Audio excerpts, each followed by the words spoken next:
ஓம் சாய்ராம். ஜெய் ஷாராம். பாபாவுடைய செல்ல குழந்தை யார்? இப்பொழுது நாம் அனைவருமே பாபாவுடைய செல்ல குழந்தைகள்தான். இருந்தாலும் சீரடியிலே சாய்பாபா வாழ்ந்த காலத்திலே சாய்பாபாவுடைய செல்ல குழந்தை யார் என்று ஒரு கேள்வி. சாய்பாபாவுடைய செல்ல குழந்தை என்று அழைக்கப்பட்ட ஒரே ஒரு பக்தர் மேகசீகாம் பகவந்த் ராவ் ரேகே என்பவர் மட்டுமே. அந்த ரேகே என்பவர் மட்டுமே அவருடைய செல்ல குழந்தை. அவர் மராட்டிய மாநிலத்தில் உள்ள இந்தூரில் அந்தணர் குலத்தில் பிறந்தவர். ரேகே சிறு வயதிலிருந்தே மிகுந்த அறிவு கூர்மையையும் தெய்வ பக்தியையும் உடையவராகவும் கல்வியிலே சிறந்தவராகவும் விளங்கினார். பம்பாயில் சட்டக்கல்லூரியில் படித்து பட்டம் பெற்றார். இந்தூர் நீதிமன்றத்தில் நீதிபதியாகவும் பணிபுரிந்து மிக பெரும் புகழ் பெற்றார்.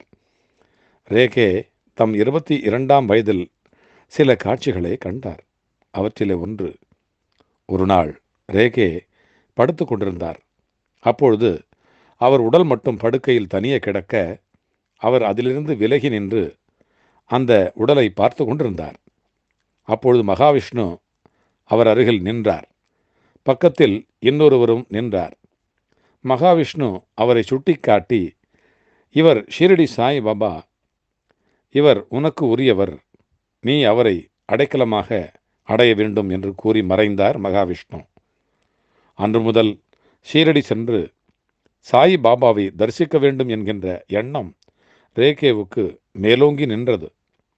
சில காலத்திற்கு பின் ரேகேயின் விருப்பம் நிறைவேறியது. ஷீரடி சென்றார். பாபாவை தரிசித்தார். பாபாவின் பாதங்களில் தலை வைத்து வணங்கினார். உடனே பாபா, என்னை ஒரு மனிதன் வணங்குதல் கூடாது என்று சொன்னார் பாபா. அதே கருத்தை உடையவராக இருந்தார் ரேகே.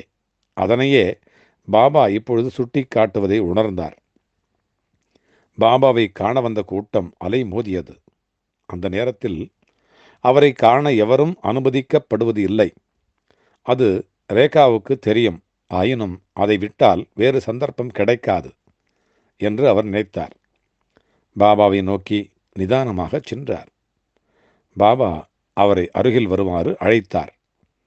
பாபா அவரை அணைத்து கொண்டு தம் அருகில் அமரச் செய்தார். நீ என் குழந்தை. அயலார் இருக்கின்ற பொழுது குழந்தைகளை நான் அண்ட விடுவதில்லை என்று சொன்னார் பாபா. தாம் கண்ட காட்சி நனவு ஆவதை குறித்து ரேகே மகிழ்ந்தார். அந்த கனவை இன்றைக்கு நனவாக்கினார் பாபா.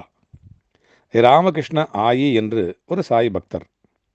பாபா அவளை தம் தாயாகவே கருதி வந்தார். ஆயினும் பாபாவை தன் மகனாக கருதி வந்தாள் அந்த தாய். வெளியிடங்களிலிருந்து வரும் பக்தர்களை வெவ்வேறு இடங்களுக்கு அனுப்பி வைப்பார் பாபா. ஆனால் ரேகேயை மட்டும் ஆயியுடன் தங்குமாறு அனுப்பி வைத்தார். நல்ல குரல் வளம் இருந்ததால் இருவரும் சேர்ந்து பக்தி பாடல்களை பாடுவார்கள். சாய் நாமத்தை சொல்லி நாபஜெயம் செய்வார்கள். பிறகு தம் ஊருக்கு திரும்பினார் ரேகே. சில மாதங்களுக்கு பின் மீண்டும் ஷீரடிக்கு சென்றார். தம்முடைய கேமராவில் பாபாவை பல கோணங்களில் படமெடுத்து அவரிடத்தில் காட்டினார். பாபா ரேகையை அழைத்து, என்ன செய்தாய் என்று கேட்டுவிட்டு, என்னை அந்த பெட்டிக்குள் அடக்கிவிட முடியுமா என்று கேட்டார். என்னை உன் உள்ளத்தில் வைத்து காண வேண்டும் என்று சொன்னார் பாபா. பாபா என்னும் தெய்வத்தை உள்ளத்தில் இருத்தி வணங்க வேண்டும் என்பதே ரேகே உணர்ந்து கொண்டார். அப்பொழுது படம் எடுத்ததில் ஒன்று மட்டும் பாபாவின் திருப்பாதங்கள் தெரிந்தன. முழு உருவம் எதிலுமே தெரியவில்லை. குரு பௌர்ணமி விழாவின் போது ரேகே ஷீரடிக்கு சென்றார். பக்தர்கள் எல்லோரும் மாலையுடன் வந்து பாபாவின் கழுத்தில் அணிவித்து வணங்கி சென்றார்கள். செல்லப்பிள்ளை செல்லப்பிள்ளை என்று அன்பு காட்டும் பாபாவுக்கு தான் மாலை கொண்டு வரவில்லை என்று வருத்தமாக இருந்தது ரேகேக்கு. பாபாவை வணங்கி எழுந்தபொழுது அவருடைய கண்கள் கலங்கியிருந்தது. அதை கண்ட பாபா, நீ மாலை கொண்டு வரவில்லையே என்று வருந்தாதே, என் கழுத்தில் உள்ள மாலைகள் எல்லாம் உன்னுடையவே என்று கூறி மாலைகளை கழற்றி ரேகேயிடம் கொடுத்தார் பாபா. தன்னை செல்லப்பிள்ளை என்று கருதுவது உண்மையே என்று ரேகே மகிழ்ச்சி அடைந்தார். மற்றொரு நாள் பாபா ஒருவர் பாபாவுக்கு செவ்வாழை பழங்களை கொண்டு வந்து கொடுத்தார். செவ்வாழை என்றால் ரேகேவுக்கு கொள்ளை பிரியம். தனக்கு பழம் கிடைக்குமோ கிடைக்காதோ என்று எண்ணத்துடன் ரேகே காத்து கொண்டிருந்தார். அப்பொழுது எதிர்பாராத ஒரு செயல் நிகழ்ந்தது. பாபா ஒரு பழத்தை உரித்தார். பழத்தை ஒரு பக்தரிடத்தில் கொடுத்தார். தோலை மட்டும் ரேகே இடத்தில் கொடுத்து சாப்பிடச் சொன்னார். ரேகே சிரமப்பட்டு தோலை தின்ற பொழுது மேலும் 2 பழங்களை எடுத்து உரித்த பாபா பழங்களை பக்தர்களுக்கு கொடுத்துவிட்டு தோல்களை மட்டும் ரேகேவுக்கு கொடுத்து சாப்பிடச் சொன்னார். மறு பேச்சின்றி அவற்றை சாப்பிட்டு முடித்தார் ரேகே. அந்த பழத்தை உரித்த பாபா பழத்தை தாம் கொஞ்சம் கடித்து சாப்பிட்டுவிட்டு ரேகேயிடம் கொடுத்தார். ரேகே மகிழ்ச்சியோடும் மன நிறைவோடும் அதை தின்று முடித்தார். எந்த பொருள் மீதும் அதிக ஆசை வைக்கலாகாது. துன்பங்களுக்கு முடிவில் இன்பம் கிடைக்கும் என்பவற்றை இந்த நிகழ்ச்சியின் மூலம் பாபா ரேகேவுக்கு அங்கிருந்த மற்றவர்களுக்கும் உணர்த்தி காட்டினார். பாபாவின் மகா சமாதிக்கு 2 ஆண்டுகளுக்கு முன்பாக ரேகே ஷீரடிக்கு சென்று ஆயியினுடைய வீட்டிலே தங்கியிருந்தார். அப்பொழுது பாபா அவருக்கு அழைப்பு விடுத்தார். ரேகேயை பார்த்து, என் கஜானாவினுடைய சாவி இப்பொழுது உன் கையில் இருக்கிறது. 5 100 உனக்கு எவ்வளவு வேண்டுமானாலும் கேள். அதை உனக்கு என்ன தேவையோ அதை கேள், அல்லது வேறு என்ன வேண்டுமானாலும் கேள், நான் தருகிறேன் என்று சொன்னார் பாபா. ரேகேவுக்கு என்னதான் தேவை, எது நல்லது, எது பயனுள்ளது என்பதெல்லாம் பாபாவுக்கு மட்டும் தானே தெரியும்.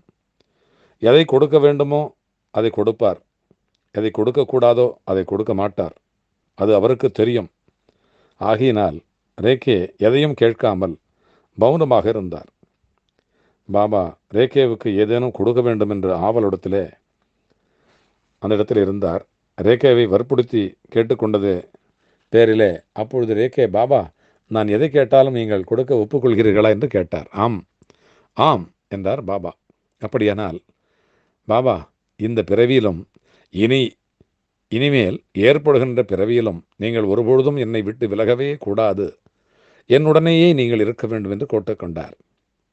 அவர் கேட்டுக்கொண்டது உடனே பாபா மகிழ்ச்சியுடன், உன் உள்ளிலும் உன் வெளியிலும் நீ எதுவாக இருந்தாலும், நீ என்ன செய்து கொண்டிருந்தாலும் நான் உன்னுடனே இருப்பேன் என்று உறுதியளித்தார். அவ்வாறே பாபா என்றென்றும் ரேகேவுடன் இருந்து அவருடைய நலன்களையெல்லாம் கவனித்து கொண்டார். ரேகேயும் பாபாவை என்றும் தன் மனத்திலிருந்து அகற்றியதே இல்லை. நாமும் கூட இனிமேல் நம்முடைய பாபாவை அகற்றாமல் அப்பானுடைய செல்லப்பிள்ளையாக என்றென்றைக்கும் வாழ்ந்து வருவோம். அது நமக்கு மிக மிக தேவையானது. அந்த செயலை நாம் இனிமேல் செய்ய வேண்டும். உள்ளத்திலே, நம்முடைய இல்லத்தில் மட்டுமல்ல, நம்முடைய உள்ளத்திலும் பாபாவை இருத்தி அமர்த்தி வழிபாடு செய்து, மானசீகமாகவும் நேரடியாகவும் பாபாவை வழிபாடு செய்து நாம் நம்முடைய வாழ்வை வளமாக்குவோம், நலமாக்குவோம். வாழ்க வளமுடன். ஜெய் சாய்ராம்.